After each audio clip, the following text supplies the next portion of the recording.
ఆకుకూరలు తినటం వల్ల హెల్త్‌కి ఎంతో మంచిదని అందరికీ తెలుసు. కానీ తినాలంటే కొంచెం కష్టం. పిల్లలైతే అస్సలు తినలేరు. అలాంటప్పుడు పిల్లలు ఇంకా పెద్దలు కూడా ఎంతో ఇష్టంగా ప్లేట్‌లో పెట్టిన కూర అంతా వదిలేయకుండా చక్కగా తినేలా ఇప్పుడు మనం ఈ ఆకుకూర రెసిపీని తయారు చేద్దాం.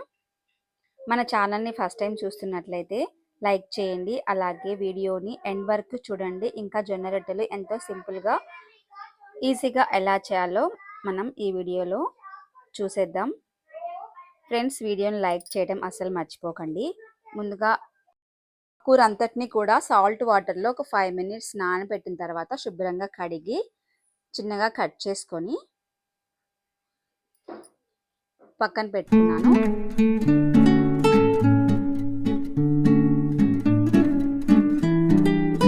ముందుగా కడాయిలో కొద్దిగా ఆయిల్ వేసుకొని జీలకర్ర, ఆవాలు, ఆనియన్స్, కరివేపాకు వేసి కొద్దిగా బ్రౌన్ కలర్ వచ్చే వరకు ఫ్రై చేసుకోవాలి. దీంట్లో నేను పచ్చిమిరపకాయలు తొక్కు వేస్తున్నాను. ఈ పచ్చి తొక్కు వేయటం వల్ల కూర చాలా టేస్టీగా ఉంటుంది. ఆకుకూరల్లో ఎప్పుడైనా ఇలా పచ్చిమిరపకాయలు వేసి చూడండి, చాలా రుచిగా ఉంటుంది.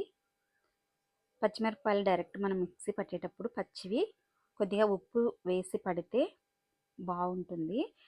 ఈ పచ్చి తొక్కు అంతా కొద్దిగా ఒక 50% వరకు ఫ్రై చేసుకున్నాక కొద్దిగా అల్లం వెల్లుల్లి పేస్ట్ వేసి ఇప్పుడు మనం కట్ చేసి పెట్టుకున్న ఆకుకూర అంతటిని కూడా వేసేసి మూత పెట్టి ఒక 10 నిమిషాల వరకు మగ్గించాలి. కూర మగ్గేలోపు ఇక్కడ మనం జొన్న రొట్టెకు రెడీ చేసుకుందాం. జొన్న పిండి తీసుకొని కావాల్సినంత సరిపడా నీళ్లు పోసి పెట్టాలి. నేను చెప్పినట్లు చేస్తే మీకు జొన్న రొట్టె చేయని వాళ్ళు కూడా ఎంతో ఈజీగా చేసేయచ్చు. మీలో ఇప్పుడు వీడియో చూస్తున్న వారిలో ఎంతమంది జొన్న రొట్టెలు చేసుకుంటారో నాకు కామెంట్ చేయండి. ఇప్పుడు కూర మగ్గిపోయింది కదా, దీంట్లో పప్పుల పొడి వేస్తున్నాను. పప్పుల పొడి వేయటం వల్ల కూర చాలా టేస్టీగా ఉంటుంది. ఇంకా పిల్లలు కూడా చాలా ఇష్టంగా తింటారు. కూర రెడీ అయిపోయింది. డైట్ చేసే వాళ్ళు, ఇంకా డయాబెటిక్ వాళ్ళు డైలీ రొట్టెలు తినడం చాలా అవసరం. కానీ అందరూ చేసుకోలేరు. కొంతమంది చేసుకోవటం రాదు, ఇంకా కొంతమంది అయితే బయట కొని మరి తింటుంటారు. అలా కాకుండా మనం ఇంట్లోనే హెల్తీగా చేసుకోవచ్చు. జొన్న రొట్టె చేయడం చెప్పాలంటే చాలా సింపుల్. మనకు అలవాటు అయిపోతే సింపుల్ అనిపిస్తుంది. నేను చెప్పినట్లు మీరు చేయండి, తప్పకుండా మీరు కూడా ఎంతో ఇష్టంగా చేసుకుంటారు. జొన్న రొట్టె బాగా రావాలంటే ముందుగా పిండిని బాగా కలుపుకోవాలి. మనం ఒక 5 నిమిషాలు ముందే నీళ్ళు పోసి పెట్టుకున్నాం కదా, మెత్తగా అయిపోయిందనమాట. బాగా కలుపుకుంటే మనకు రొట్టె అనేది బాగా పొంగుతుంది.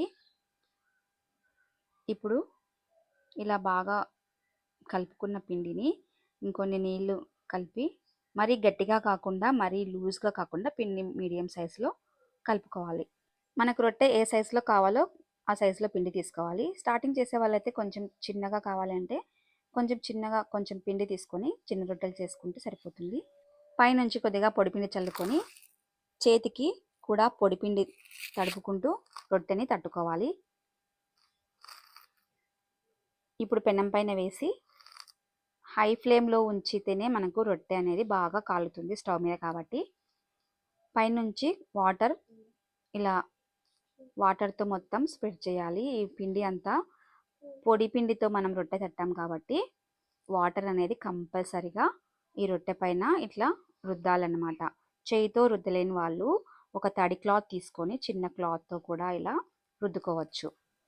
వాటర్తో తడిపిన వెంటనే రొట్టె తిప్పకూడదు. 1 నిమిషం ఆగిన తర్వాత తిప్పాలి. ఇలా రొట్టెని రివర్స్లో చేసుకున్నాక మళ్ళీ కొద్దిసేపటి తర్వాత మధ్యలోనే ఉంచకుండా రొట్టెని ఇలా సైడ్స్ కూడా రొట్టెని తిప్పుకుంటూ బాగా సైడ్స్ కూడా కాలే వరకు రొట్టె కాల్చుకోవాలి. చూసారు ఎంత చక్కగా పూరిలా పొంగుతుందో జొన్న రొట్టె కూడా. ప్రతి రొట్టె కూడా ఇలానే పొంగుతుంది. నేను చేసే ప్రతి రొట్టె కూడా అట్లానే ఉంచేస్తే పెనం పైన మధ్యలో మాడిపోతుంది. సైడ్స్ తిప్పుకుంటూ కాల్చుకోవాలి. మీకు కొంచెం ఐడియా కోసం నేను ఇంకో రెండో రొట్టె కూడా వేసి చూపిస్తున్నాను. ఓకే ఫ్రెండ్స్, నా వీడియోని తప్పకుండా లైక్ చేయండి. ఆగండి, లైక్ అడిగా కదా అని లైక్ చేసి అప్పుడే వెళ్ళిపోకండి. వీడియో ఇంకొంచెం ఉంది. రొట్టెలు ఇలా చక్కగా పూరిలా పొంగి మంచిగా రావాలి అంటే నేను పిండి ఎలా మర పట్టిస్తానో ఆ పట్టించే విధానము, ఇంకా జొన్నలు నేను డైరెక్ట్గా అలానే పంటించాను అనమాట. శుభ్రంగా కడిగి ఎండలో ఆరబెట్టిన తర్వాత మాత్రమే పిండి మర పట్టిస్తాను. ఎందుకంటే ఇవి డైరెక్ట్ మనకి పొలాలలో ఎండబెట్టి వాళ్ళు జొన్నలు కాళ్ళతో తొక్కి స్ప్రెడ్ చేసి ఎట్లనో ఆరబోస్తుంటారు.